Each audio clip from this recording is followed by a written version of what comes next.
आज हम मनुस्मृति के द्वितीय अध्याय में वर्णित गुरुजनों की महत्ता, गुरु की सेवा किस प्रकार से की जाए, गुरुजनों की सेवा से ब्रह्मलोक की प्राप्ति, सेवा का फल और साथ ही गुरु के साथ में आजीवन किस प्रकार से गुरु की सेवा करे, गुरु के साथ में निवास करे, गुरु की दक्षिणा की क्या विधि है, उत्तम वस्तु की जो है उसको कहाँ से ग्रहण करना चाहिए, उसकी ग्राह्यता के विषय में बताते हुए महर्षि मनु कहते हैं कि जो गुरु है वो उन गुरुओं का, गुरुजनों का हमेशा सम्मान करना चाहिए कि आचार्य, पिता, माता और जो ज्येष्ठ भ्राता है उनका किसी भी परिस्थिति में, चाहे व्यक्ति कितना ही पीड़ित हो, दुखी हो, क्लेश में हो, कष्ट में हो, लेकिन कभी भी इन लोगों का अपमान नहीं करना चाहिए। विशेष रूप से तो ब्राह्मणों को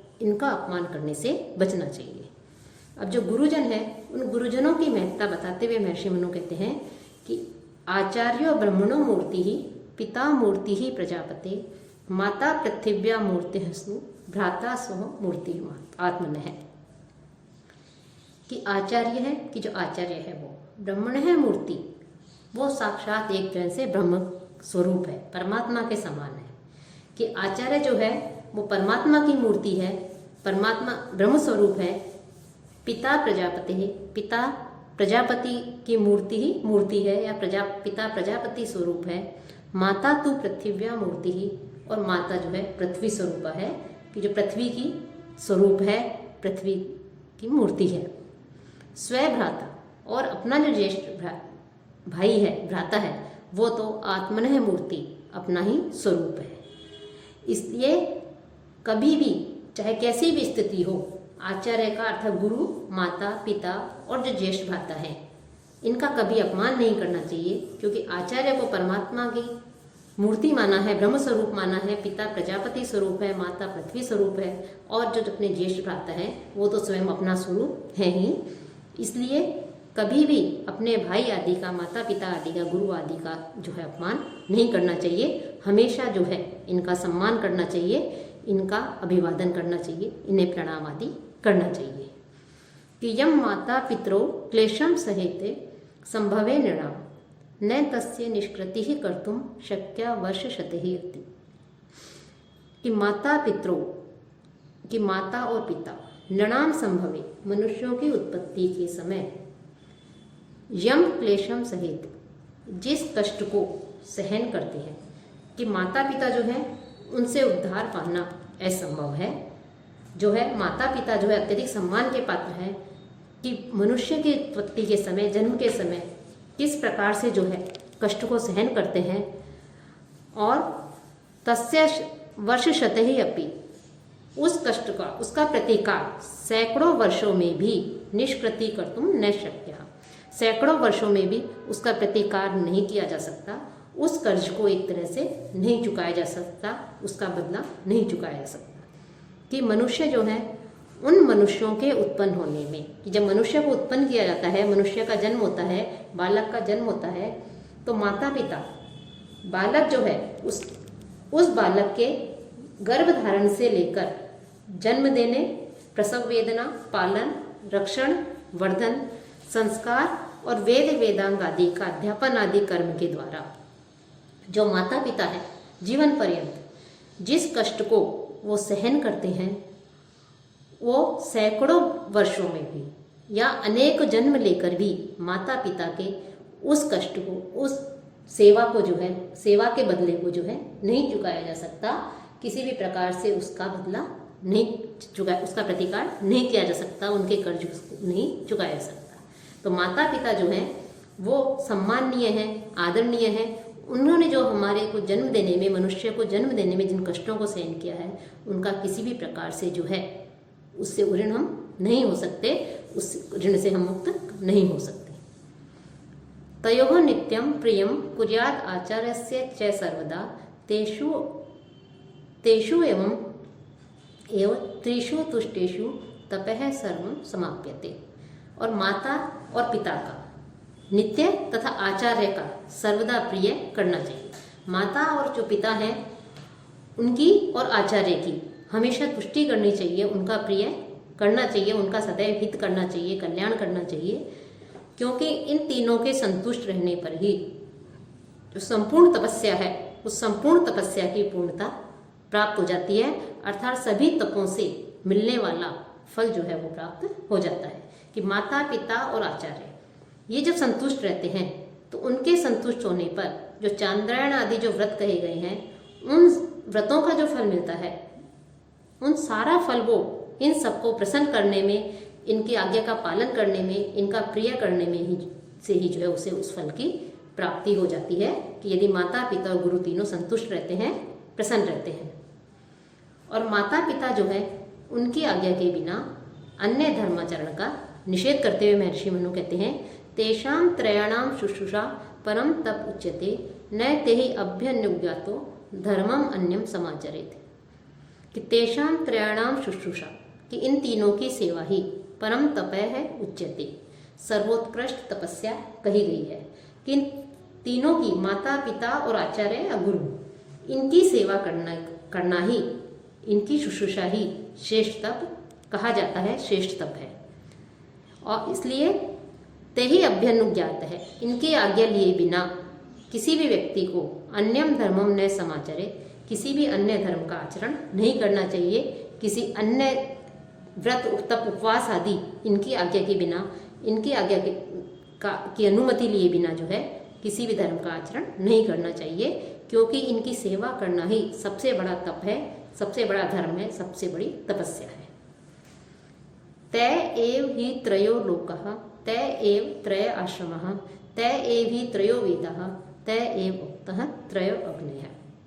क्योंकि माता पिता और आचार्य ये तीनों ही, ये महत्वपूर्ण श्लोक हैं, 2-3 जो श्लोकों का हम अध्ययन कर रहे हैं ये सभी महत्वपूर्ण हैं। कि तय एव ही त्रयो लोकः, क्योंकि माता पिता और आचार्य ये तीनों ही त्रिलोक हैं, भू भुवः स्वः, 3 लोक हैं। ते एव त्रय आश्रम, और यही 3 आश्रम है कि ब्रह्मचर्य आश्रम, गृहस्थाश्रम और वानप्रस्थ आश्रम। तो ये तीनों ही 3 लोक हैं और ये तीनों ही 3 आश्रम हैं। और ते एव त्रयः वेदा, और ये तीनों ही 3 वेद हैं कि ये ही वेद त्रयी हैं कि ऋग्वेद, यजुर्वेद और सामवेद, ये माता पिता और आचार्य ये तीनों ही वेद, 3 वेद हैं। और ये तीनों ही 3 अग्नियां हैं, ते एव त्रयः अग्नयः है, और ये तीनों ही क्या है, 3 अग्नियां हैं, गार्हपत्य अग्नि, दक्षिणाग्नि और आहुति अग्नि। ये तो माता पिता और आचार्य ये तीनों ही अग्नियां हैं। अर्थात यहाँ महर्षि मनु का अभिप्राय यह है कि माता पिता और आचार्य इन तीनों की सेवा करने से, इन तीनों की शुश्रूषा से, इनके आज्ञा पालन करने से, इन्हें प्रसन्न रखने से जो है वही फल की प्राप्ति होती है जो त्रिलोक साधन, आश्रम त्रयी के सेवन और वेद त्रयी के स्वाध्याय तथा अग्नि, 3 प्रकार की जो अग्नि बताई गई है अग्नित्रयी, उस अग्नित्रयी की परिचर्या से जिस फल की प्राप्ति होती है उस फल की प्राप्ति माता पिता और आचार्य इन तीनों की सेवा करने से, इनको संतुष्ट रखने से, प्रसन्न रखने से जो है वो प्राप्त हो जाती है। और जो माता पिता और आचार्य है उनके लिए आचार्य रूप जो 3 प्रकार की अग्नि गई है, ये तीनों ही अग्नि जो है श्रेष्ठ है। कि पिता गार्हपत्य अग्नि है, माता दक्षिणा अग्नि कही गई है और गुरु आहुनीय अग्नि है। तीनों ही अग्नियों का यह समूह जो है मनुष्यों का दुखों से त्राण करता है। कि मनुष्य के जो दुख हैं वो समस्त दुखों को तीनों ही अग्नियां जो है दूर करती हैं, माता पिता और आचार्य। इसलिए ये तीनों का समूह माता पिता आचार्य तीनों ही मनुष्य के लिए सर्वश्रेष्ठ हैं, परम श्रेष्ठ हैं, पूजनीय हैं, सम्माननीय है। इसलिए जो गृहस्थी है इन तीनों के विषय में सदैव सावधान चित्त होकर के तीनों लोकों पर विजय प्राप्त कर लेता है, देवताओं की भांति स्वर्ग को प्राप्त करता है यदि वो इन तीनों को प्रसन्न रखता है। और जो माता है, इनमें भी जो माता है, इमं लोकम मातृभक्तया पितृभक्तया तु मध्यमम गुरु शुश्रूषया तवेगम ब्रह्मलोक समुष्यन्ते। कि जो माता पिता और जो आचार्य है, जो 3 बताए गए हैं, इन तीनों की सेवा करने से किस प्रकार के लोक की, कौन से लोक की उससे प्राप्ति होती है, उसके विषय में वर्णन करते हुए महर्षि मनु कहते हैं कि यह जो लोक है मातृभक्तया, कि माता की सेवा से इमं लोकम, ये जो पृथ्वी लोक है, इस पृथ्वी लोक की प्राप्ति होती है। पितृभक्तया, पिता की सेवा से मध्यमं लोकम, मध्यम लोक की अर्थात स्वर्ग लोक की प्राप्ति होती है। गुरु शुश्रूषया, और गुरु की सेवा से ब्रह्मलोकम समुष्णुते, जो ब्रह्मलोक है उस ब्रह्मलोक की प्राप्ति होती है। कि माता की सेवा से पृथ्वी लोक की, पिता की सेवा से मध्यम लोक अर्थात स्वर्ग लोक की, और गुरु की भक्ति से ब्रह्मलोक की प्राप्ति होती है। इसलिए ये तीनों सम्माननीय है, पूजनीय है, आदरणीय है। इनका सदैव संतुष्ट रखना चाहिए, प्रसन्न रखना चाहिए और इनका सम्मान करना चाहिए। जिसने इन तीनों का सम्मान किया, मानो उसने सभी जो धर्म है उन धर्मों का सम्मान कर लिया, उन सभी धर्मों का आदर किया। और जिसने इन तीनों का अनादर किया, इनका अपमान किया, उसकी सारी साधनाएं जो हैं, सब काम जो है निष्फल हो जाते हैं। अर्थात माता पिता और आचार्य जो इनका पूर्ण सम्मान करता है, प्रसन्न रखता है, इनको संतुष्ट रखता है, तो वो सभी धर्मों का मानो सम्मान करता है। और जो इन तीनों का निरादर करता है, अपमान करता है, तो उस व्यक्ति की सारी साधनाएं, सारी उसकी जो कार्य हैं, कामनाएं हैं, श्रोत स्मार्त आदि जो क्रियाएं हैं, वो सारी क्रियाएं जो है इन तीनों का अपमान करने पर उस व्यक्ति की सारी साधनाएं निष्फल हो जाती हैं, वो विफल हो जाती हैं।